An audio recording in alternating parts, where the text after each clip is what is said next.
வணக்கங்க, சொல்லுங்க. நீ கரும்பு வெட்ட வந்திருக்கீங்களா? கரும்பு வெட்ட வந்திருக்குங்க. பாறை வச்சு எப்படி வெட்டுங்க, வெட்டி காட்டுங்க. வெட்ட பாருங்க. அப்படியே குத்தி வேற பேத்து விடணுமா? அடியோட குத்துணுங்க. சில ஊர்லாம் மம்டி யூஸ் பண்றாங்க, நம்ம ஊர் சைடு ஏன் இது களிமண்ணுங்க? இது களிமண்ணுங்க, கொஞ்சம் கீழே குத்துறாதான் சரி வரும். சரி, இப்ப பேத்ததுக்கு அப்புறம் அடுத்து என்னங்கண்ணா செய்வீங்க? அடுத்தது கட்டு கட்டுவோம். கட்டுங்க. எத்தனை கட்டு ஒரு கரும்பு? 20 கழி ஒரு கரும்பு. 20 கழி ஒரு கரும்பு. 20 கழி ஒரு கட்டு. சரி சரி. கரும்புலாம் வெட்டிட்டாங்க, நீங்க என்ன செய்றீங்க? வேர்ச்சி விடுங்க. செஞ்சு காட்டுங்க. வேற இந்த கண்ணுலாம் நீங்க எத்தனை வருஷமாங்க இந்த கரும்பு பணி வெட்டுற பணியில ஈடுபடுறீங்க? நாங்க வந்து பச்சை புள்ள இருந்து 18 19 வயசுல இருந்து இந்த வேலை பண்றீங்க.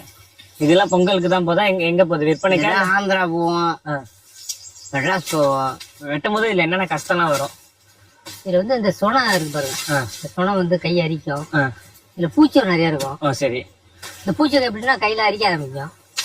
இது எந்த ஊர்ல வருது? இது வந்து ராயநல்லூர் வருது, கடலூர் மாவட்டம். சரிங்கண்ணா. மொத்தம் எத்தனை ஏக்கர்? மொத்தம் 2 ஏக்கர் வருது. சரி, இப்ப இதெல்லாம் பொங்கல் விழாக்கு போகுது. எப்ப வெட்ட ஆரம்பிப்பாங்க? பொங்கல் முன்னாடி ஒரு 5 நாள் முன்னாடி ஆரம்பிப்பாங்க. 2 ஏக்கர் வெட்ட எத்தனை பேர் வருவாங்க? ஒரு நாளைக்கு 30 ஆள். 30 ஆள். எத்தனை நாள வெட்டி முடிப்பாங்க? ஒரு வாரம் ஆயிடும். 2 ஏக்கர் வெட்டவே. திரும்பி கரும்பு சாய்ச்சி திரும்பி கட்டுவாங்க. 20 தான் கட்டுவாங்க தனித்தனியா. ஒரு கட்டு. ஒரு 20 கழி வந்து ஒரு கட்டு. அதெல்லாம் என்ன இதுதான்? இதுங்க இந்த ஆட்டு இந்த சோலை எடுத்து முறுக்கி கரும்பு கட்டுறதுக்கு பயன்படுத்துறது. இது நீங்க முறுக்கணும், முன்னாடியே முறுக்கணும். முறுக்கி சுத்தி வச்சுட்டு திரும்பி எடுத்து கட்டுறதுக்காக. இது எத்தனை நாளைக்கு முன்னாடி இது போல ரெடி பண்ணுவீங்க? இது ஒரு வாரத்துக்கு முன்னாடி. இதெல்லாம் கரும்பு சோலை முதல்ல பிச்சு காய வச்சு அதை திரும்பி முறுக்கி இதே பயன்படுத்திக்கிறது. ஓகே, கட்டுவீங்க. கட்டுங்க. சரிங்க. சரி, காட்டு.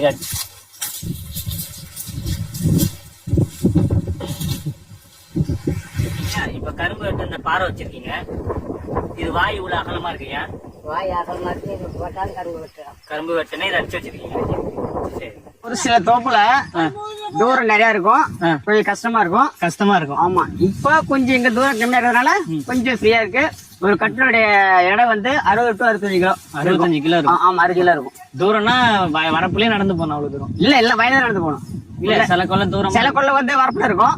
இந்த சில கொள்ள வந்து வயல்ல நடந்து போய் வயல்ல நடந்து போய் நிறைய வழி கிடைக்கல.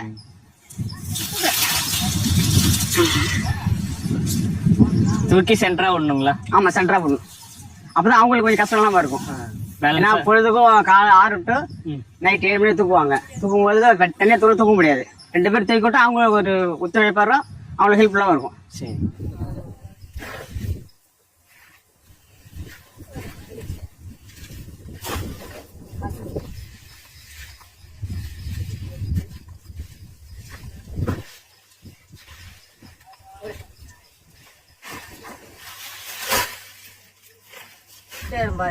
கட்டி ஏறும். இப்ப குத்தி போறீங்க. உயரம் போக எப்படி இருக்கு? கடலூர் மாவட்டம் காட்டுமன்னார் கோயில் ஒன்றியம் ராயநல்லூர் ஊராட்சியில் கரும்பு சாகுபடி விமர்சையாக நடைபெறுகிறது. பெரும்பாலான கிராமங்களில் கரும்பு விவசாயம் செய்யவில்லை. இந்த சுற்று வட்டாரத்தில் செய்யவில்லை. எங்கள் ராயநல்லூர் ஊராட்சியில் மட்டும் கரும்பு விவசாயம் தீவிரமாக செய்து கொண்டிருக்கிறார்கள். இந்த கரும்பு செங்கல்பட்டு, காஞ்சிபுரம், சென்னை வரைக்கும் ஏற்றுமதி பொங்கலுக்காக செய்கின்றார்கள். நான் ஒரு இயற்கை விவசாயி. என்னுடைய பெயர் பாஸ்கர். நாங்கள் இங்கே வந்து கரும்பு வாங்குறதுக்காக வந்திருக்கேன். எங்களுக்கு வந்து டெப்டி சிஎம் அவர்கள் வந்து பொங்கல் விழா நடத்துவதற்காக எங்கள் பகுதிகள், எங்கள் சித்தாமூர் ஒன்றியத்தில் நடக்க இருக்கிறது. அதற்காக இங்கே கரும்பு வாங்க வந்ததுக்கு அப்புறம் தான் தெரியுது இங்கே இந்த மாவட்டத்தினுடைய சூழ்நிலைகள். ஏன்னா தொடர்ச்சியாக மழை பெஞ்சதால கரும்பினுடைய வளர்ச்சி ரொம்ப ரொம்ப கம்மியாக இருக்குது. நான் இதுக்காக வந்து விழுப்புரத்தில் ஒரு இடத்துல பார்த்தேன், அங்கேயும் கரும்பு சரியில்லை. அதுக்கப்புறம் குள்ளஞ்சாவடியில் வந்து பார்த்தேன், அங்கேயும் கரும்பு சரியில்லை.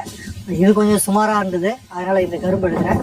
அதுக்கப்புறம் இங்கே இருக்கிற விவசாயியை கேட்டதுக்கு, இங்கே இருக்கிற முன்னோடி அந்த கரும்பு விவசாயிகள், பொங்கல் கரும்பு விவசாயிகள் கேட்டபோது அவங்க தொடர்ச்சியாக எங்கள் ஏரியாவில் மழை, அதனால வந்து இந்த கரும்புடைய வளர்ச்சி இல்லை.